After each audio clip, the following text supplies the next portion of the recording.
Hello दोस्तों, स्वागत है आपका स्टॉक मार्केट के न्यू वीडियो में। आज की इस वीडियो में हम सीखेंगे लिक्विडिटी। दोस्तों देखिए, अगर आप स्टॉक मार्केट के अंदर ट्रेडिंग कर रहे हैं, इन्वेस्टिंग कर रहे हैं, तो आपको सबसे जो मेन चीज समझना है वो है लिक्विडेशन। अगर आपको लिक्विडिटी नहीं समझ आया ना, तो आप मार्केट के अंदर कंटिन्यू लॉस करते ही रहेंगे।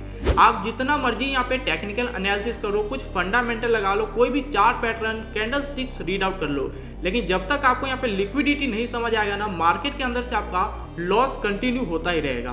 तो इसीलिए इस वीडियो में हम समझेंगे टोटल यहाँ पे लिक्विडिटी होता क्या है, लिक्विडिटी स्वीप कैसे होता है, इसके अंदर आपको स्मार्ट मनी कॉन्सेप्ट को कैसे समझना है, सब कुछ इस वीडियो में काफी डिटेल में समझने वाले हैं। तो वीडियो में लास्ट तक बने रहिएगा, क्योंकि ये वीडियो आपके लिए बहुत ज्यादा इंपॉर्टेंट होने वाला है। तो चलिए पहला पॉइंट पे हम बात करते हैं कि लिक्विडिटी क्या होता है। दोस्तों देखो, मार्केट के अंदर ना जब भी मूवमेंट होता है ना, तो इसके अंदर सबसे जो मेन रोल होता है सेलर्स का और यहाँ पे बायर्स का।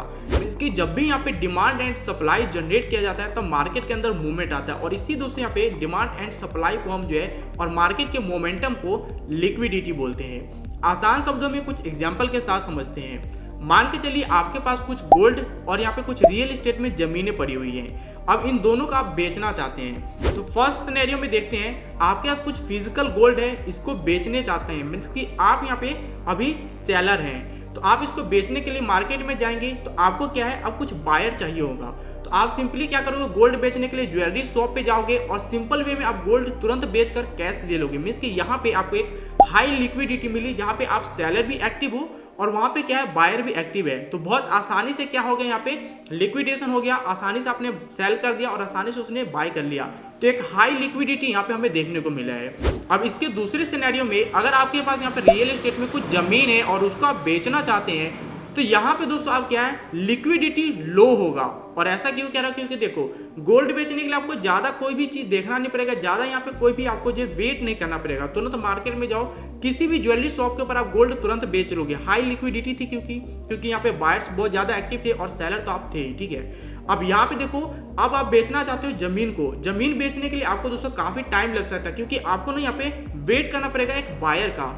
तो यहाँ पे लिक्विडिटी लो है, क्योंकि बायर्स बहुत कम एक्टिव है। सेलर तो एक्टिव है लेकिन बायर कम एक्टिव है। और ऐसा ही दोस्तों मार्केट में भी होता है। मार्केट के अंदर क्या है, जब सेलर एक्टिव हो और बायर एक्टिव हो अच्छे खासे, तो मार्केट के अंदर मूवमेंट होता है, और उस वजह से यहाँ पे हमें एक लिक्विडिटी देखने को मिलता है। बिना लिक्विडिटी के कोई भी मार्केट यहाँ पे चल ही नहीं सकता है। आपने आजकल देखा ही होगा, बहुत सारे ऐसे ट्रेडर हैं जो क्रिप्टो के अंदर ट्रेड करते हैं, और उसकी मेन वजह ही लिक्विडिटी है, क्योंकि वहाँ पे बायर और सेलर बहुत ज़्यादा एक्टिव होते हैं, जिस वजह से ज़्यादातर ट्रेडर प्रेफर करते हैं कि क्रिप्टो में ट्रेड ले।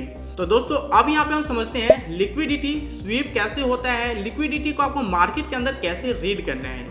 तो देखो, एक बहुत ही बेस्ट एग्जांपल के साथ और मार्केट के अंदर जो है, मार्केट के मूवमेंट के बेस पे आपको समझाता हूँ लिक्विडिटी स्वीप के बारे में। तो दोस्तों देखिए, जैसे कि मार्केट हमेशा मूव करता है ना, तो उसके अंदर कुछ हायर हाई, कुछ हायर लो, ऐसे मीन्स की अप एंड डाउन ट्रेंड के अंदर ही हमेशा मार्केट मूव करता है। अब देखिए, फॉर एग्जांपल मान के चलो, एक यहाँ पे मार्केट का जो मूवमेंट है ना, उसमें दोस्तों यहाँ पे एक सपोर्ट बना लिया है, ठीक है। ये पॉइंट जो हमारा सपोर्ट का रहने वाला है, उसके बाद से एक ना ऊपर रेजिस्टेंस बना लिया है। तो ये दो पॉइंट हमेशा आप ध्यान रखना, ये हमारा सपोर्ट है और ये हमारा रेजिस्टेंस है। अब यहाँ पे मार्केट क्या कर रहा है, एक दोस्तों जो मूवमेंट बना मार्केट का, हमेशा अपना ट्रेंड लाइन इस सपोर्ट लाइन पे आ रहा है और यहाँ ऊपर जाके इस रेजिस्टेंस पे रुक जा रहा है। हर बार ये जो अपना ट्रेंड लाइन क्रिएट कर रहा है, मींस कि इस सपोर्ट को नीचे ब्रेक नहीं कर रहा है और इस रेजिस्टेंस को ब्रेक नहीं कर रहा है। तो अब यहाँ पे देखो, जो सपोर्ट लाइन है ये सबको दिख रहा है भाई, जितने भी डिटेलर्स है ना, सबको ये सपोर्ट लाइन दिख रहा है कि यहाँ से मार्केट जो है नीचे नहीं गिर रहा है, तो ये एक स्ट्रॉन्ग सपोर्ट लाइन हो जाएगा। तो सब इस सपोर्ट लाइन पे ना बाय करेंगे, ताकि यहाँ पे अच्छा प्रॉफिट बुक करे, ठीक है। तो अब यहाँ पे जो रिटेलर्स है भाई, 500 1000 की क्वांटिटी बाय करेगा, ठीक है। लेकिन कुछ बिग इंस्टीट्यूट है जो बाहर से इस मार्केट को देख रहा है, और वो देख रहा है कि सपोर्ट है, इसके नीचे मार्केट नहीं गिर रहा है। अब एक चीज समझते हैं, जैसे कि मैं आपको एक एग्जांपल देता हूं बेस्ट। देखो, अब आप यहाँ पे दोस्तों जो है कुछ खरीदना चाहते हो। अब मार्केट के अंदर गए हो और मार्केट में सारी दुकानें बंद है, मीन्स कि मार्केट में कोई बेचने वाला बंदा ही नहीं है, तो आप कुछ खरीद ही नहीं पाओगे। तो यहाँ पे क्या हुआ, बायर्स तो है यहाँ पे, लेकिन सेलर एक्टिव नहीं था, जिस वजह से बायर्स यहाँ पे कुछ खरीद नहीं पाया। अब एक और सिनेरियो समझाता हूँ कि अब मान के चलो मार्केट सारे ओपन हो रखे हैं, ठीक है, और यहाँ पे क्या है वो बेच रहे हैं बहुत सारी चीजें, लेकिन कोई बायर सामने से आया नहीं, कोई कस्टमर ही नहीं आया बाय करने। तो सेलर तो बेच रहा है लेकिन यहाँ पे बायर एक्टिव नहीं है, तो सेलर का लॉस हो रहा है। ठीक है, तो ये चीज आपने समझा। अब इसी चीज के ऊपर ध्यान देना। मार्केट में एक बहुत बेस्ट एग्जांपल मैं देने वाला हूँ। तो यहाँ पे क्या है, सपोर्ट लाइन था, यहाँ पे सब लोग क्या कर रहे हैं, बाय कर रहे हैं। 1000 की 500 की क्वांटिटी जो है सब बाय कर रहे हैं, मीन्स कि बाय पे बाय करी जा रहे हैं, और कोई यहाँ पे बेचने को तैयार नहीं है। जो बाहर से इंस्टीट्यूट देख रहा है उसको यहाँ पे खरीदना है लगभग 1 लाख का अपना क्वांटिटी। ठीक है, तो यहाँ इस सपोर्ट जोन पे ना सब लोग बाय कर रहे हैं और यहाँ पे कोई बेचने को तैयार नहीं है। वो बंदा जो बाहर बैठा है वो यहाँ पे 1 लाख क्वांटिटी बाय करने का सोच रहा है। अब यहाँ पे कोई बेचेगा भाई, देखो तुम्हारे पास मान के चलो 1000 क्वांटिटी है, मेरे पास मान के चलो 10,000 क्वांटिटी, किसी और के पास यहाँ पे जो है 5000 क्वांटिटी है, इस लेवल पे उसने बाय कर रखा है। अगर आप लोग कुछ बेचोगे तभी तो मैं खरीदूंगा ना। जो बाहर बैठा है बंदा वो 1 लाख क्वांटिटी खरीदना चाहता है, तो यहाँ इस सपोर्ट लाइन से कोई बंदा कुछ बेचेगा तभी ना कोई कुछ खरीदेगा।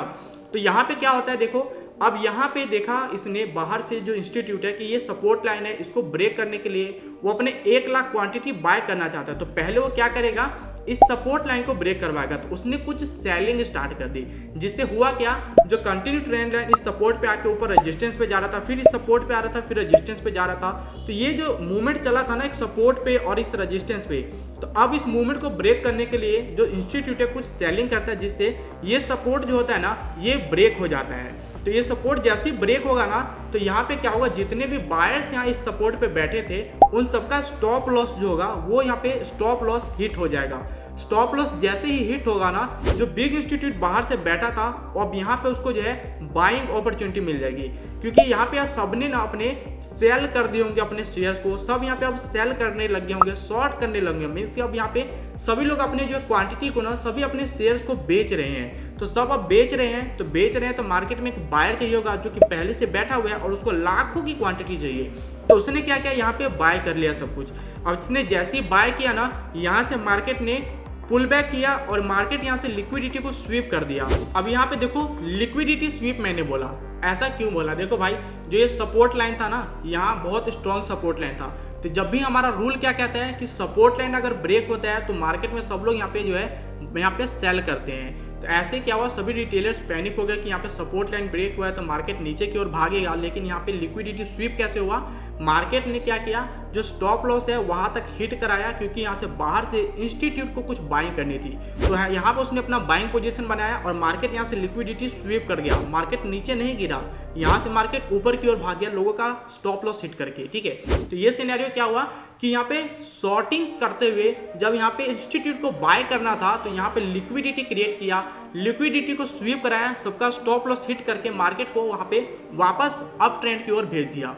तो हमने जिस तरह से सोचा था ना भाई, हमने लॉन्ग पोजीशन जो किया था, हमने कुछ स्टॉप लॉस हिट करने के यहाँ पे अपना मार्क करके रखा था, हमने उस तरह से सब कुछ प्लानिंग तो की थी। लेकिन हमारा क्या, मार्केट देखो ऊपर भी भागा लेकिन पहले हमारा लॉस करवा दिया और यहीं पे ये लिक्विडिटी आया था और यहीं पे ये लिक्विडिटी स्वीप करके मार्केट ऊपर लेके गया है। तो ये हुआ लिक्विडिटी स्वीप। अब देखो एक चीज और समझते हैं कि भाई जो बंदे ने 1 लाख की क्वांटिटी यहाँ पे बाय की थी, वो अपना प्रॉफिट बनाकर 1 लाख की क्वांटिटी खरीदा है तो बेचेगा भी ना। तो अब समझते हैं इस चीज को भी।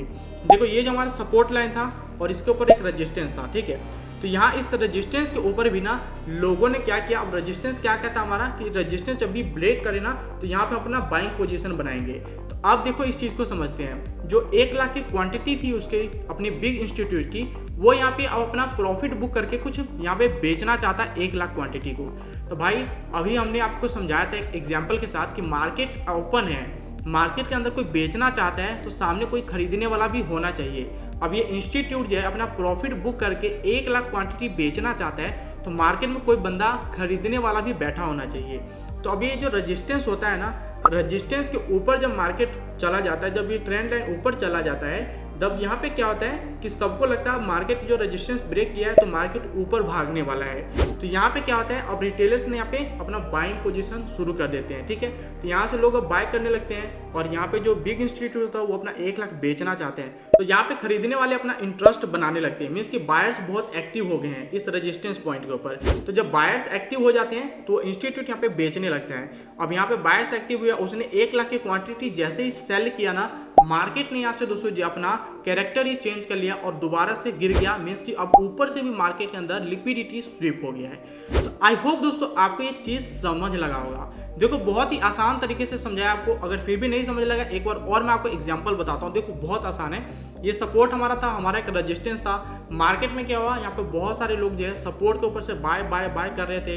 एक बाहर से बंदा था जो कि यहाँ पे कुछ बाय करना चाहता था, लेकिन यहाँ पे लोग बेचने को इंटरेस्ट नहीं थे, तो यहाँ पे उसने अपना लिक्विडिटी जनरेट किया, यहाँ पे कुछ अपनी क्वांटिटी पहले सेल की, देन वहाँ से क्या किया उसने, जैसे ही सेल किया तो मार्केट नीचे गिरा, लोग पैनिक हुए, यहाँ पे सेल किए, देन यहाँ से जो इंस्टीट्यूट यहाँ पे बाय करता है तो मार्केट को ऊपर की ओर भगा देता है, तो वहीं से दोस्तों लिक्विडिटी यहाँ स्वीप कर जाता है। देन ऊपर भी वही सेम चीज़ रिपीट करता है, जब रेजिस्टेंस ब्रेक होता है तो मार्केट में लोगों को लगता है कि मार्केट अब ऊपर भागने वाला है, लेकिन वहाँ पे बिग इंस्टीट्यूट क्या करता है, इन सभी बायर्स के अकॉर्डिंगली बायर्स का जो यहाँ पे हिस्सा होता है उसके साथ अपनी क्वांटिटी को सेल कर देता है और वो मार्केट को दोबारा नीचे गिरा देता है। तो ये होता है लिक्विडिटी स्वीप। मीन्स कि मार्केट को आप अपना एनालाइज तो कर लेते हो, लेकिन हमेशा मार्केट के अंदर कुछ बिग इंस्टीट्यूट बैठा होता है जो एक बहुत बड़ी अमाउंट में बाइंग एंड सेलिंग करने के लिए बैठा होता है, तो वहाँ से मार्केट में बहुत ज़्यादा हाई लिक्विडिटी जनरेट होता है। देन वहाँ से मार्केट के अंदर दोस्तों जो है बहुत भारी अचानक से आपको मूव जो है देखने को मिलता है, चेंज ऑफ कैरेक्टर देखने को मिलता है। तो भाई लोग आई होप कि आपको लिक्विडिटी समझ लगा होगा, लिक्विडिटी स्वीप समझ लगा होगा। बाकी अब मैं नेक्स्ट वीडियो में आपको बताऊंगा कि स्मार्ट मनी कॉन्सेप्ट क्या होता है, स्मार्ट मनी कॉन्सेप्ट के अंदर ये फेयर वैल्यू गैप क्या होता है, क्योंकि ये जो स्मार्ट मनी कॉन्सेप्ट होता है ये दोस्तों लिक्विडिटी स्वीप कराने में और यहाँ पे आपको हेल्प करेगा लिक्विडिटी को ग्रैब करने के लिए। तो ये हम समझेंगे नेक्स्ट वीडियो में। बाकी ये वीडियो आपको पसंद आई तो एक लाइक जरूर करना और चैनल पर पहली बार आए हो तो चैनल को सब्सक्राइब कर लेना। मैं मिलता हूँ ऐसे नेक्स्ट वीडियो में, तब तक के लिए बाय।